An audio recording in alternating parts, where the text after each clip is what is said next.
नमस्कार दोस्तों, मैं स्वागत करती हूं आपका अपने चैनल भारत ब्रेकिंग न्यूज में। भारत की संसद जहां देश की तकदीर तय होती है, जहां लोकतंत्र सांस लेता है और जहां आज भी एक पुरुष का नाम गूंजता है, डॉक्टर भीमराव अंबेडकर। लेकिन क्या आप जानते हैं कि संसद भवन में उनकी प्रतिमा और म्यूरल की एक ऐतिहासिक कहानी है। 1 जून 1874 ब्रिटिश सरकार ने कलकत्ता को भारत की राजधानी घोषित किया, लेकिन 1911 में इंग्लैंड के राजा ने राजधानी को दिल्ली स्थानांतरित करने का निर्णय लिया। इसके बाद दिल्ली में एक असेंबली हॉल के निर्माण की योजना बनी। इस इमारत को डिजाइन किया ब्रिटिश आर्किटेक्ट्स एडविन लुटियंस और हर्बर्ट बेकर ने। 12 फरवरी 1921 को वायसराय ने इसकी नींव रखी थी और 6 वर्षों बाद 18 जनवरी 1927 को इस भवन का उद्घाटन हुआ। इसे नाम दिया गया काउंसिल हाउस। 15 अगस्त 1947 को भारत जब आजाद हुआ, इसके कुछ ही दिनों बाद 29 अगस्त 1947 को डॉक्टर भीमराव अंबेडकर को संविधान मसौदा समिति का अध्यक्ष नियुक्त किया गया। संविधान निर्माण की ऐतिहासिक प्रक्रिया यही काउंसिल हाउस में शुरू की गई और 26 नवंबर 1949 को संविधान अंगीकृत हुआ।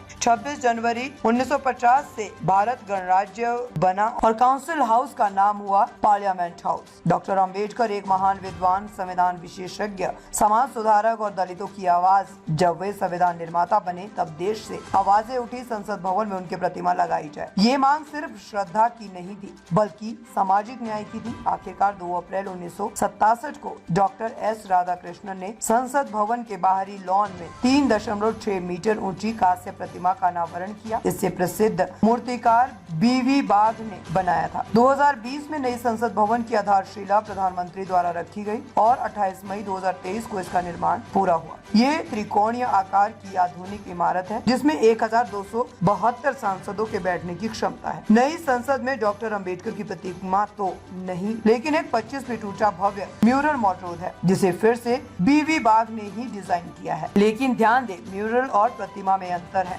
प्रतिमा एक त्रिआयामी मूर्ति होती है, जो आमतौर पर पत्थर, धातु या लकड़ी से बनी होती है, जबकि म्यूरल दीवार पर चित्रित 2 आयामी कलाकृतियाँ होती है। यही वजह है कि अब भी दलित समाज और अम्बेडकरवादी समुदाय की मांग है कि नई संसद भवन के बाहर डॉक्टर अंबेडकर की प्रतिमा स्थापित की जाए। डॉक्टर अंबेडकर सिर्फ संविधान निर्माता नहीं थे, वे एक सोच थे, एक क्रांति थे, एक उम्मीद थे। जब तक सूरज चांद रहेगा, भीमराव अंबेडकर का नाम अमर रहेगा।